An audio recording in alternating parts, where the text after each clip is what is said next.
welcome. It's in English, in my Groninger-based English. Welcome here for Anina. In 2005, when she introduced mobile blogging to the fashion industry, no one knew what she was talking about. I'm talking about Anina. She is a catwalk model, tech entrepreneur, and the founder of 360 Fashion Network. She lives in Beijing, is here today. Welcome. I would say a remarkable combination of fashion, and she has a great kinship with technology and modern media. Remarkable combination, I would say. Anina is passionate about empowering women with technology, and often uses her model status to break the mold and open new thinking. She will speak about the paradigm shift that the world is undergoing, with the financial power shifting to China. And she will tell about the China mindset and their struggle to interact and adapt to the Western way of working and living. We have a lot of combinations here, and today with other domains in IT, but today it's fashion and IT. The title of her presentation is Building a Bridge Between Fashion and Technology. Give her a big hand, Anina. Thank you very much. Wow, hi everyone, how are you? All the way from Beijing. I'm so excited to be here. I have been anticipating this speech for a very long time, and today I'm actually going to do something a little differently. I normally show up with like PowerPoint and slideshow and everything, and actually in this month before coming here, instead what I did was I jotted down this Word document, and each item on the list reminds me of a story and something that happened to me that will stay with me actually for a very long time. So just to give you a little bit of perspective, I've been a fashion model, my whole life. And my brothers and my father are all, technical people and computer engineers, and I should have followed them in that line, but then someone discovered me on the street, and I took a left to Paris catwalks, Who wouldn't if you weren't a girl? There you go. But as things do come full circle, I started using my skills, building little computer Anina games and, making my website. And the two things have merged together so that today I actually have a company and ventured out into China to bring technology and fashion and bridge culture. And a lot of people, when I tell them that, they ask me like, wow, China, very difficult, very difficult. I hear so many negative things. But in fact, it was actually, the road was really made open to me. Because as a fashion model, there's a place when you arrive, they drive you around in a car, they speak for you. It's very easy to enter into different markets. Well, as you're there, then you start to get to know the landscape, and you start to look around, and you start to branch out, and you start to make friends. So it's been since 2007 that I've been in China, coming back and forth, and I'm going to tell you what I know. So I'm going to start off with, how many people know a little bit about the history of China? Great. Okay. Well, I didn't when I went over there, and it was an incredible experience for me to meet mistrust. I tell you, because you can't speak the language, right? So then you go into the markets and you're shopping, and you just see left, right, and center, and you hear from everybody who's been there before, oh, this is the foreigner price. This is not the real price. And you feel a lot of the time when you're first there like you're being cheated. And I had a lot of struggle in the beginning with the guy who helped me set up the company because, I just didn't trust him for anything.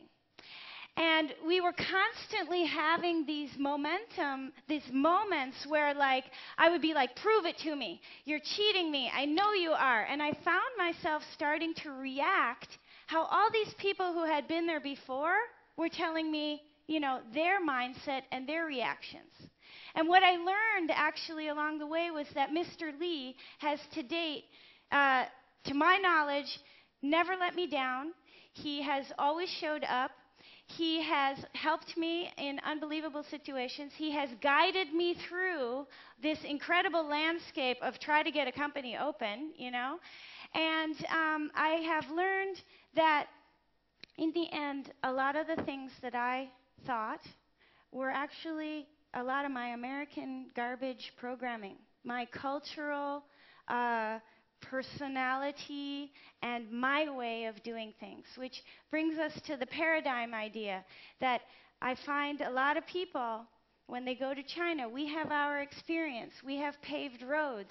You go into a supermarket here, and I'm just like, oh my gosh, choice. But in the end, the truth is that they're a growing country. And they have a 5,000-year history that has nothing to do with us. So just in short, I learned that they can't erase, for example, all that stuff of the Opium Wars.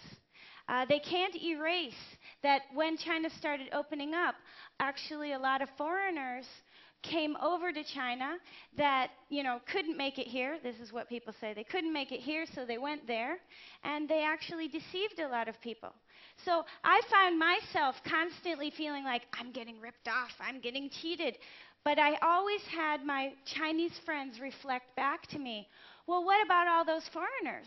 And I always had to take this little step back going, what are you talking about, And I found that there really are two sides to a coin, and neither one is really right.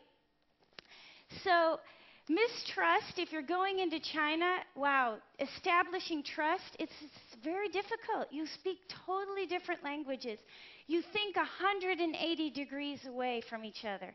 I go on photo shoots, and I'm like, why are they doing it this way? And they're doing it that way because that's the way they've done it. That nobody ever showed them how it works in Paris or London or New York. That's how they do it. So they're very open to learn. They're very open that, I believe me, it's an incredible thing. I'm like, okay, I'm not dressing on this dirty floor. Bring me a paper, bring this. We're going to set this up here. I do all of that, and then we work. And then you work hard. You do 120 outfits in one photo shooting. You would never do that here. But it's a give and a take. That's what I'm learning. I have to learn their way. They have to learn my way. We set it up beforehand, and then the photo shoot just goes very quickly. So overcoming mistrust is an incredible thing I have to deal with every day. The other thing is that what I do love about China is that men and women are equal. Mao said women hold up half the sky. So when I'm there, I see every day women who are vice presidents of companies, CEOs in the tech world. When I'm over here in the tech world, I'm always like one of four in the room, maybe. And I think that's very inspiring to me as a young person to be able to find some role models. Because in the West, I couldn't find them in the tech world. I couldn't really find them, in the fashion world. I just couldn't find anybody that wanted to do the things that I wanted to do in the world. But over there, it's something totally different. Women are allowed to be a full spectrum of their personalities. We say women wear many hats. The woman can be the lovely and gorgeous, you should see them, elegant wife, dressing up, going together with their husband somewhere. They can be the mother. They can also be the amazing, incredible businesswoman. And they can also be the loving daughter. A lot of that is because they have such a strong family unit. The grandparents come in and raise the one child while the parents go off. I'm sure this is going to have ramifications too. But as a woman, I find in the West I have to choose. Or I can be career. Or I can be, entrepreneur. Or I can be a fashion model and a sex symbol. But I don't feel in the West that I can just be me. Whatever that is, in whatever package it comes in, There is so much expectation or rules that have already been set for me here. But over there, you step over there, I can be a model. And I can be the CEO of a tech company. Nobody has any history because it was all wiped out during the Cultural Revolution. So it's an amazing breeding ground for fresh and new ideas. Nobody can tell me, you have to stop modeling, Anina. You have to run your company, Anina. You know, I don't have to choose there. I do modeling jobs. I run my company. I fly around. I do deals. I speeches, everything. I can be a total person, which is very refreshing, I have to say. Guanxi. How many people know what Guanxi is? So Guanxi is relationship. Everything in China works on relationship. And even to get into relationship with somebody, wow, it can take for a long time, you know. My Chinese partner, I've known her for over a year, and every day it's still like a struggle to like gain that trust. I take a step forward, she takes a step forward. The cultural different, the different mindsets. Every day we have to find the blend. Find the new way. She's right, I'm right. Okay, you're both right. So, what are we going to do? Are we moving forward or are we stopping? So, it's every single day that it's all about relationship. So that's why the Chinese take a very long time to know you. They go to dinner with you, they hang out with you. You know, you think as a foreigner, you're like, come on, I just want to sell you my widget. But it doesn't work like that. Because if they adopt you into their family, right, business family or their social circle, they're vouching for you. So before they start to vouch for you and you know, don't turn out to be solid rock, right, and then they vouched for you, they really want to know you. And the only thing that I can think of why it's like that is because, okay, and this is my version, don't kill me, but when Mao did that whole reorganization, you know, he took the doctors and he made them be farmers, and the farmers, he made them be doctors, and everybody starved to death, and like there was a horrible period of the country. The only thing that I can imagine from seeing how people work together is the fact that how do you survive in a situation like that? I mean, on paper it says, okay, doctors go farm, and you know, you guys got to go sew that man's leg back on, right? So the reality is that we're in a community, we're in a group, and my child is sick, right? For sure, the farmer is not going to be able to do anything. So, you know, however it works, the doctor comes in, you know, behind the curtains, heals my kid, takes care of me, I feel indebted, you know. The doctor didn't know how to farm. The farmer goes in and is like, you put the fertilizer in the sand. Okay, do it like this, otherwise we're all going to starve to death. You have one noodle. I'm not joking. They've told me they had one noodle for 10 people. You put a lot of water in that noodle soup, let me tell you. I'm sure there was a lot of sharing. I am sure there's a lot of human reliance. So then what happens? The whole thing breaks up. Now your friend is suddenly sitting as the commissioner and the vice president of some, you know, state-owned thing, and he's got a lot of power. But he will never forget that you came and healed his kid. He will never forget that you shared your noodle with him. He will never, ever forget that you helped him in one of the darkest moments. And those are the relationships that have been built up. I've been told lots of stories about how this person did that for me, or this person after the Cultural Revolution did that for me, or these people helped me here. They never forget. They're like elephants. And that is Guanxi. And that is why, as foreigners, we can't break in because we don't have their history. You know, I didn't cut my arm off, or I didn't really help you. So you have to prove yourself for a long time, steady and steadfast. You have to do what you say, and most of the time you have to forgive a lot because a lot of crazy things can happen. So Guanxi, relationship. Everything in China, circles, clouds, and the color of money. It's heartbreaking. You know, I think anybody can understand after you've come out of being a farmer and poverty, the first thing you want to do is get a stack of money. Because your God becomes the God of money, because the money then empowers you to get the house, to give your children what you couldn't have, to get you that car, to get you that status, to erase that past that you went through. And I heard some incredible stories that are heartbreaking, but they are common to all of them. And the fact that a lot of these women, older women, are still here, and the fact that they only find the sense to then change their country.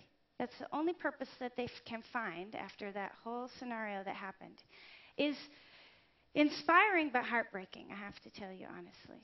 Terrible stories people can do. So people of the sky, that's what they call themselves. So on the one hand, you have these Chinese people that are really arrogant, and they think they know everything. And on the other hand, they're like little crabs. They're very soft and delicate and mushy inside, and can be very easily verletzt. I don't know how you say it. Wounded. Very easily wounded. And some of the most incredible thing I learned about circulating cash. You know, everything is done in cash. You're finished with your job, they hand you a wad of cash. Depends on how long that job was, could be a suitcase of cash. You know, it's all done in cash. I don't know how they do it, but that's how it's done. And you show up with your wad of cash, and you give it in cash, and you get it in cash, and you sign papers. And at the end, you calculate it all with the government, but it is all 100 bills read in cash. That's how you do it. Try and count them. Let me tell you, you get very good at counting money. They can just flick through a stack of money like, and they're like, okay. So, circulating cash. So how does that work? Model agency A has relationship with photo studio B, right? So that means that when photo studio B has a job, they will favor, model agency's models, give them job, right? But when model agency also has relationship with clients, with customers, their friends come to them, then they hand that client to Studio A, right? And you see that they're all in competition, but they actually all work together. And then when I give that job to my friend, he gives me a finder's fee, right? Which I find works pretty well. If I refer someone to someone and they do business, I get a finder's fee. And so I find that creating these ecosystems of people working together, they all silently agree that they're partners and they all work together, actually makes the money just keep moving around. And everybody gets a little bit. So even model agencies, for example, that don't have enough models, they'll call another model agency, and then that model agency will bring their models, and suddenly they look like they have 30 models, but they don't actually. So competitors can become allies just immediately. And it's very interesting, this concept. Whereas over here, I've adopted that, and I've brought that over. Anybody refers me some business, I'm like, no problem. I give you 10% finder's fee. I find it works very, very well and keeps the money circulating around. And it comes back to me, too, I have to tell you. So building this ecosystem of people. So you have relationship with them, right? You know them. You hang out with them. You drink a lot with them. I avoid drinking. I bring someone to do the drinking. I'm non-alcoholic. It's very difficult. They say I can only go so far. But you bring someone with you who can do the drinking. And you build this ecosystem of people that you want to work with, right? So then you all agree, okay, I have these skills, you have these skills, you have these skills. Let's all sort of work together great. That's why tables are round. In China, there aren't really square tables. People sit in circles. People look at each other in circles. Everything, I tell you, it's all about circles. And, business meetings. So I go to these big business meetings with with the chairman this and chairman that, and, they're all dressed. There's no table. We're sitting in chairs like this, and there's no barrier between us. And we're sitting in a circle. And you sort of feel weird because there's nothing blocking you. Like you can see them head to toe sitting there. You can see their whole outfit. And you can't really hide. And Chinese people are incredibly sensitive to energy. They can read you like a book on your feeling. And I tell you, if it feels good, you'll get the deal done. Doesn't matter what you say, what you promise, whatever. They go, I feel good, we go. I don't feel good, I'm not going. They do everything really on how they feel. And I think a lot of my success, honestly, is because you can read me very easily. There's no like hidden agenda or anything, so I scan well. I think that's why I've been able to move forward and to meet and be brought to various different places. So the arrogance of affluence. Well, so here were all these people that were, of course, farmers. Now they got like heaps of cash. I don't know where they keep it, if it's in the bank or in the shed, I don't know. But now all of a sudden they're starting to become arrogant. They start to go, oh, we're Chinese. We have money. We can just copy Paris, We can just build the whole Venice, We can do anything. So it's very interesting to see now these very timid people starting to venture out, right? But you can still tell they're timid because, like the Japanese, when the Japanese wave came, they all stay in groups, they all group together, they all sit together, they all go to the same place together. But slowly, at least they're starting to come out. And it's our job as receivers to try to get into their circle, to have a little bit of courage, because you have to remember they're timid, actually. They won't really come up to you. You actually have to go up to them. And I see it in the backstage of the fashion shows. All the Chinese models are lumped together. All the Russian models are lumped together. All the foreigner models are lumped together. And nobody's talking to anybody because they're all talking in their same language, right? And then that's what I do. I walk over to them. Chinese models are like this tall, right? And I'm like, hi, I'm Anina. And then the first and most incredible thing they say is, wow, you're the first foreigner who ever came to talk to us, And it's not in very good English, but the point is that bridging means you got to suck it up and be the first. And sometimes you got to be the first bird out who gets shot.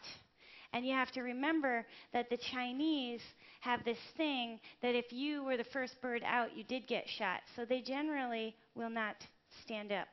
But you, as a person, if you take the first step, you'll generally find that they'll come closer to you and you'll have an exchange that you didn't know about before. So, yeah, pay for everything. You pay for everything. Everything. Everybody wants to be paid. That's it. That's the rule. So that's what I have to say about that.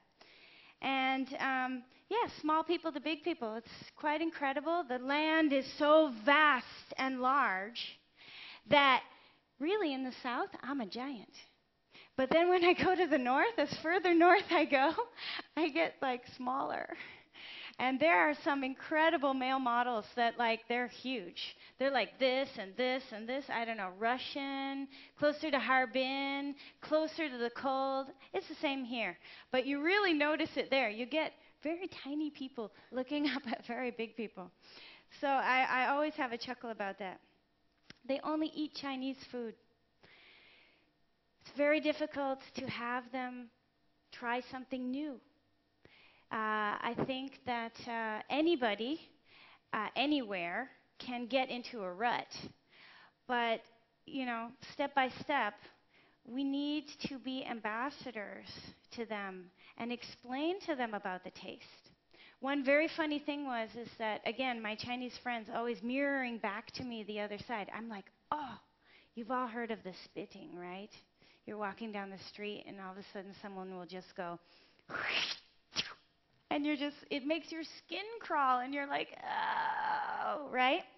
So I'm at a dinner, and I had a runny nose. So what did I do? I just blew my nose in the table, like that. Oh my gosh. 5 minutes later, the director was like, could you come and talk to me for a minute? And I was like, outside. I was like, yes. And he was like, don't ever do that again. I was like, what? And he goes, don't ever touch your nose at the table. If you have to, get up and leave and then come back. And I said, why? And he said, because, when they do that, the spitting, and you know how it makes you feel? And I was like, yeah. And he goes, that's how they feel. But isn't that funny? Blow your nose, doesn't do a thing to me. Spit, my skin wants to crawl off my body. But the whole idea, the whole paradigm shift of the fact that, spitting doesn't do a thing to them, doesn't even faze them. But blow the nose, wow, makes them absolutely crawl. And that just sort of opened my mind up to think, wow, that's amazing. Again, smells, I don't know if you heard about these rotten 7-year eggs that are black that they eat. Whew, man, could kill you if you're a foreigner. But at the same time, my Chinese friends told me, they go, Anina, you stink. And I'm like, what do you mean?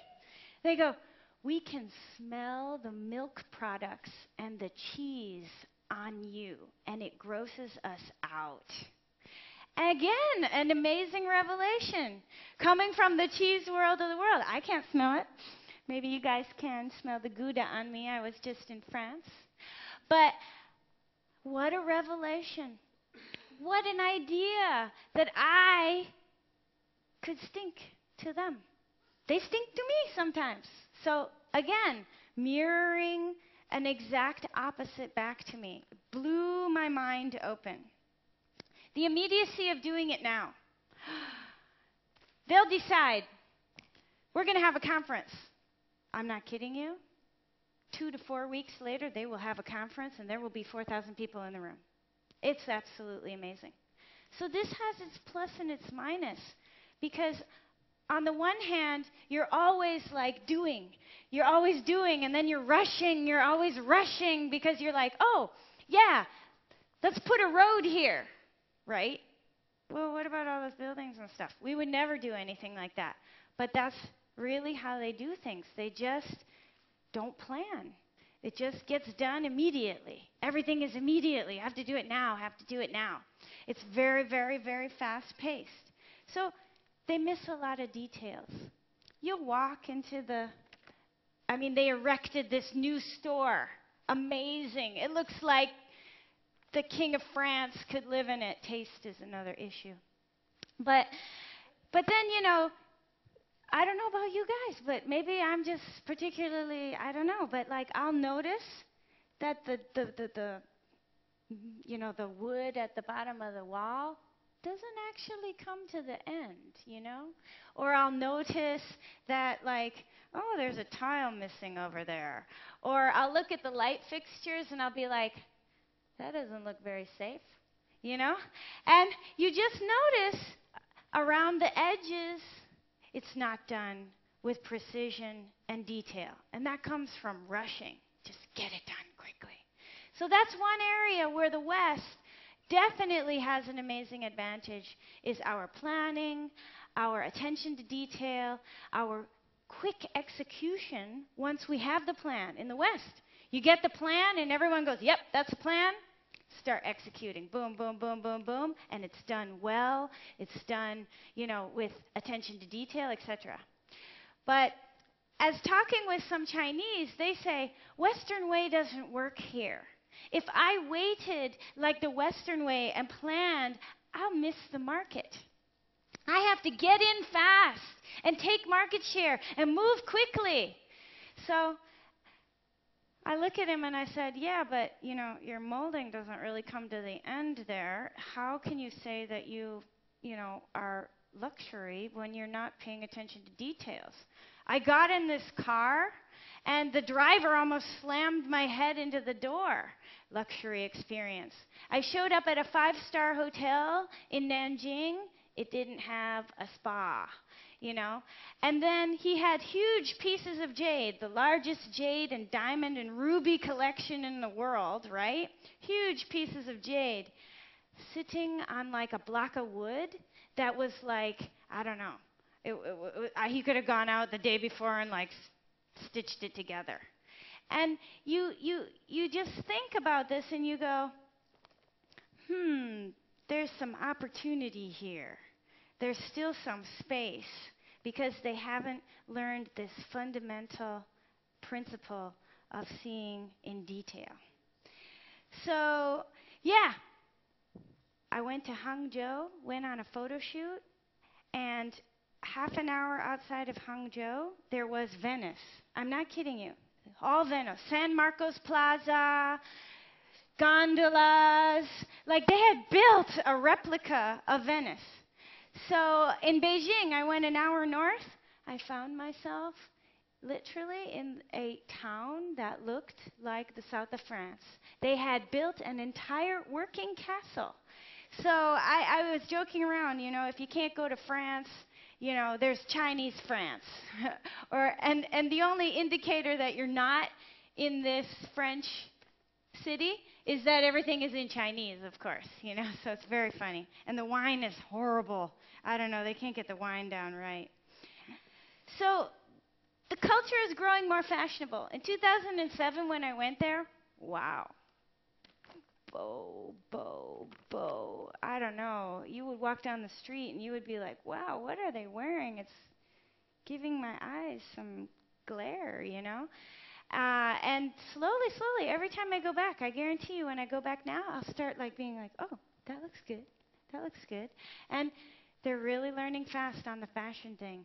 Why? Fashion is their favorite hobby. They don't really do much else. You talk, my roommate, he's a teacher, and he's preparing these students to get accepted into foreign schools, and he asks them questions like, what are your hobbies? And they're like, shopping. And he's like, that's not really a hobby. The shopping and playing video games. That's their extracurricular activities, you know? So they're definitely getting more fashionable. And I don't know about you guys, but have you noticed or have you heard about the e-commerce, the state of e-commerce in China? It's growing at an absolute phenomenal rate. It's just skyrocketing out there. People are buying online. Why? Because the further you get out from these big epicenters, they didn't build yet the cables and the lines, so not everybody has computers, so actually cellular internet is quite big the further you go out to the second and third, fourth tier cities. And there are no shops yet. It's too massive of a country. You have 500 shops, maybe you register. 100 shops, you don't even show up on the radar. It's really such a massive country. And there's so much space, definitely. So one of the things that we're doing with our technology is, and I think more people should be doing this, maybe not for the tax people, but startups, apps, all of that, is that with our e-commerce software, we're integrating it with all, or it is already integrated with all the Chinese social media. So our idea is that with medium to small merchants, who don't have the money to go abroad, at least their e-commerce store should be likable and shareable and friendly so that they can start to creep in via the internet into the Chinese market. Their website should be in Chinese, and they should most definitely, you know, become more viral. Chinese customers are going to come, they're going to shop in their store, they're going to go home. Why not be able to go and keep shopping from abroad and ship your stuff over there? So these are some of the things that that we're doing that are a little bit different, and I don't really see other people doing them, to be honest. But I think that we need to start thinking out of the Facebook box. We need to start thinking that, wow, there are other markets out there, and there are other communities out there, and maybe we should connect our stuff up technically to it.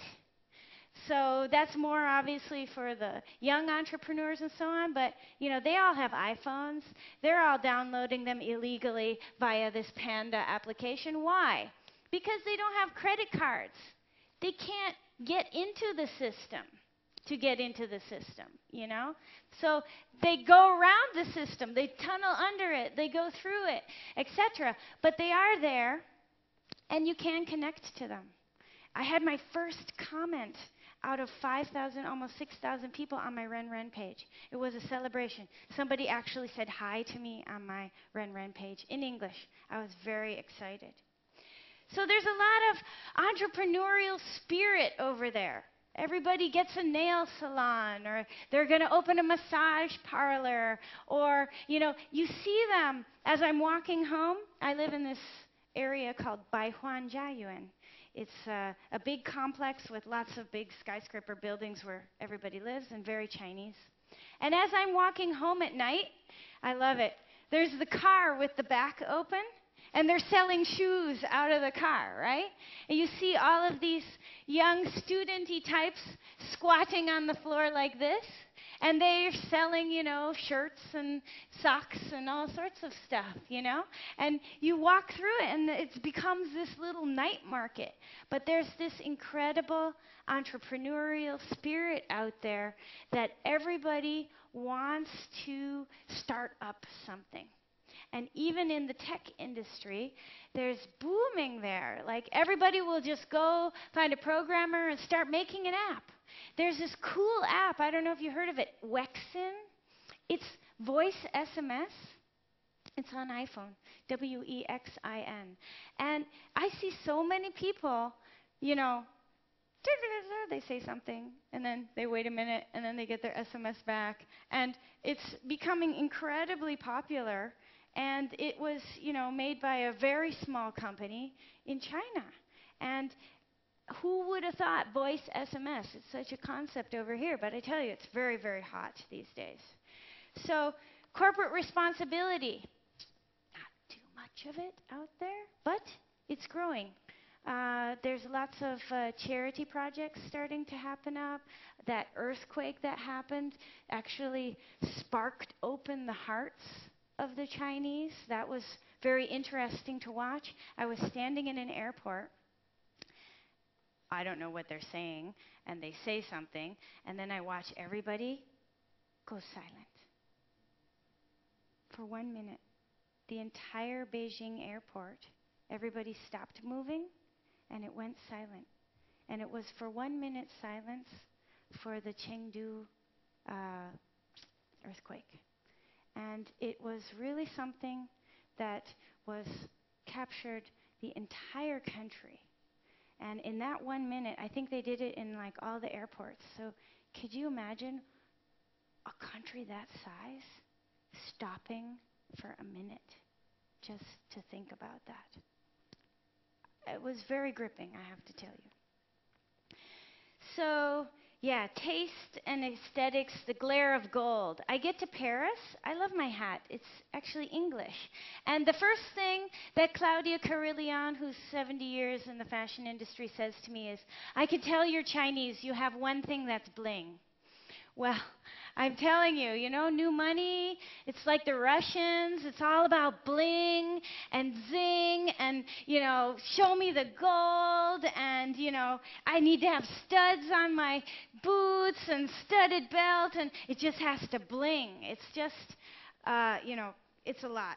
They love anything that blings. And sometimes you're walking down the street and you're going, wow, that's amazing. Too much fake diamonds there.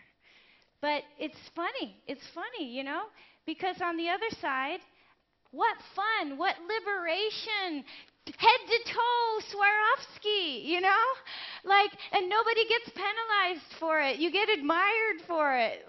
Wouldn't that be something that we could all dress up quite hilariously and none of us would know it? I always think that's very interesting to think about. We should adopt more of that. Yeah, communication. So you all know about Weibo? Weibo? Weibo means microblog. It's Twitter. So there's many different Weibo's, many different microblogs, but the primary microblog is Sina Weibo.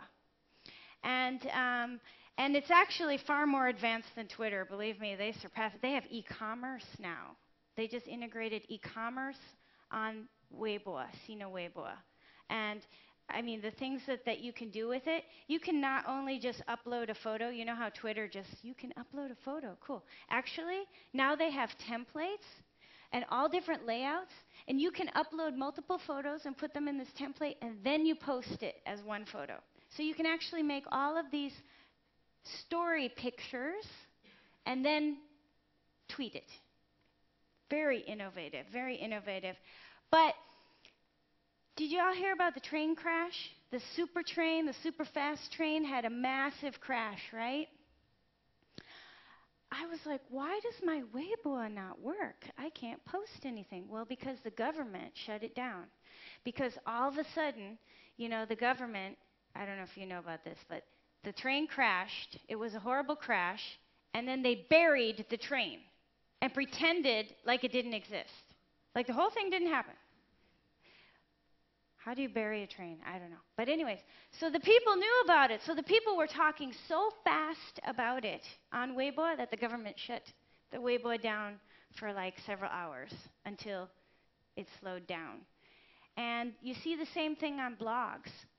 Like I said, they go, we're going to make a road, right? And then they just knock anything down in the way. And you're just from one day to the other, you can be evicted. And I saw in the papers that there were all of these pictures of these torn down houses. And there was one particular story that a family refused to leave their house because the new house that they were going to give them was much smaller and wasn't really comparable, and they thought it was unfair. So the building company just tore down everything except their one apartment, and they had no staircase to get down. So they were like stuck up there, you know?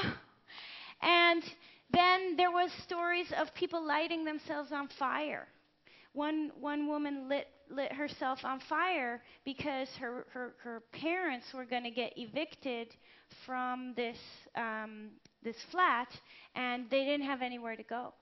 And the situation became so desperate that people felt that they had to light themselves on fire to get attention, because the traditional media, of course, you don't hear anything about it, but it's coming up on the blogs, it's coming up on the Weibo, it's coming up through all the social media. And then people talk about it face to face. That's how I learned about it.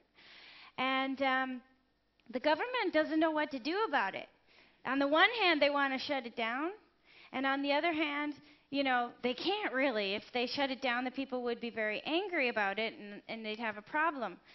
So it's this delicate balance between them all.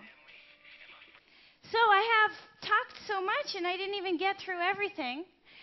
But I do want to tell you this Quan Shan Mei Wei. Oh, it's not up there. So, Quan Shan Mei Hui. I met a woman by the name of Miss Yan. And Miss Yan, she was absolutely amazing. She's this incredible woman who is in the very, very, very upper levels of Chinese society. And she takes me with her to all of these places. Like, she gave a speech to 4,000 vice president women. And she takes me to all these embassy things and so on. And I'm the only foreigner there. So it's very, very funny feeling sometimes.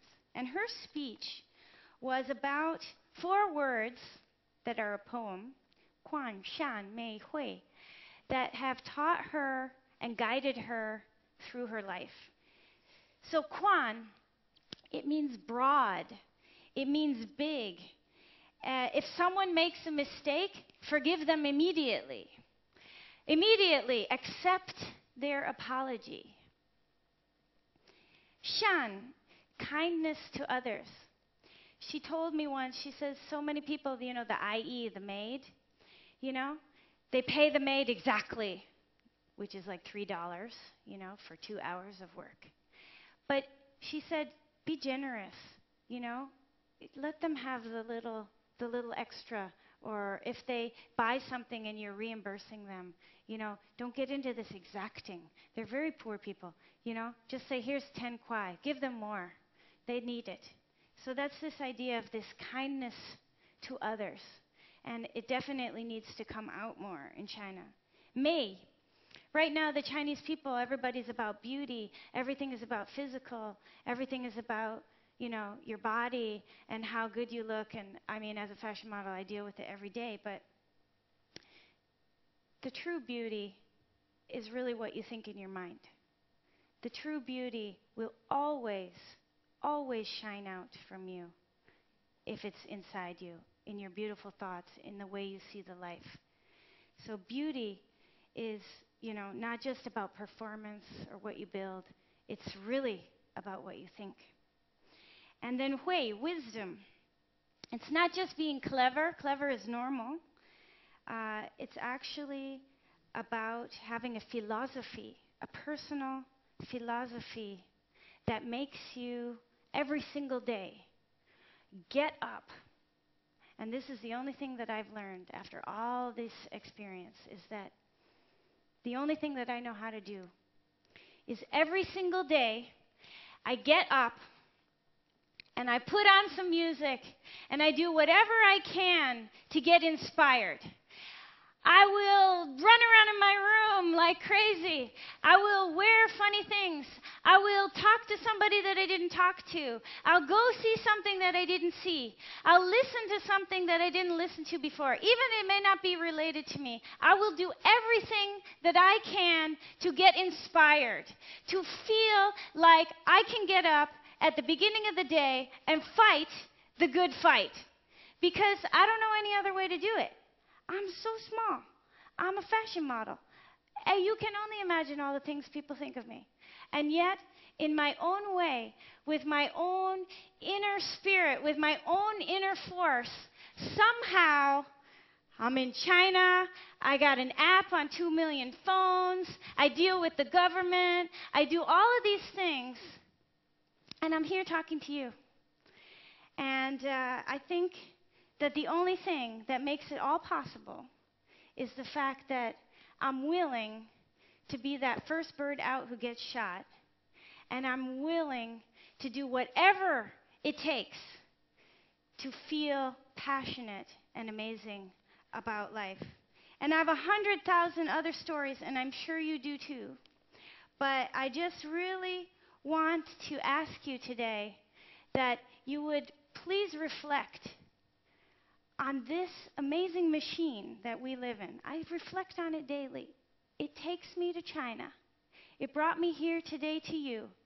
I cut my hand, my skin will heal itself. I'm able to speak.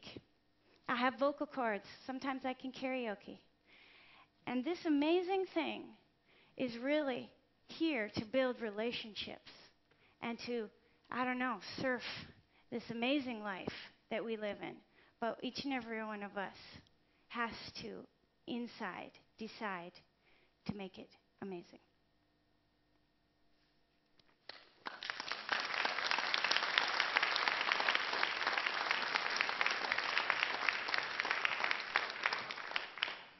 Well, I didn't say too much. Huh?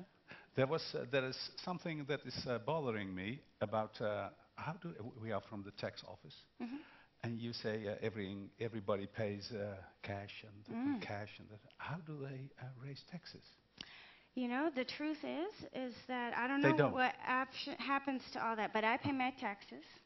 I do. No, that's not what I'm checking. I do. I pay them all over the world, that's for sure. But, they have this special machine. It's called a fa piao that's connected technically to the tax office there. They print it out. Some things, honestly, are done with the fa piao, and they pay that 5.5% extra. And some things are just under the radar. It's still a third world country. Oh, I have no idea. Everything in... We call it black market here. Yeah, yeah. Percentage? I couldn't even estimate to you. Okay. Because even when I, do get cash, then I have to report it. My guy reports it. I pay the tax for it. So I don't really know who else is doing that way. Okay. I can't judge on that. Okay. I just know I the was just people I wondering, work with. how do they do that and pay taxes and keep the economy alive, or the country, etc. But you asked it. You know, you could also view it as a Wild West, you know, that sometimes doing things off the radar might make things move at that speed. Yeah, okay. You know what I mean? Yeah. When you are then already, when everything is then set already in stone, Yeah. you will see they will move slower. Yeah. You know? Okay. So I think there is a trade-off that okay. happens there. Okay, thank you. And last question, you had a beautiful story about the 4 words. Oh, yeah. Do you have your own 4 words or 2 words? What? You are a passionate type. What are your words? Oh, I just have a little silly theory that I came up with by myself, was that everybody is a work of art. Which is that, you know, you're born, and then you're conditioned. They teach you how to do everything here. And at one point, I woke up. I just woke up, and I sat there for a day, and I said, I think I'm going to do it differently. And so then, at that point, when you decide who you're going to be, what you want to be like, how you want to dress, that's when you create yourself, and you become your work of art. So that's your final advice for us here in the Western world. Thank you very much. Thank you once again.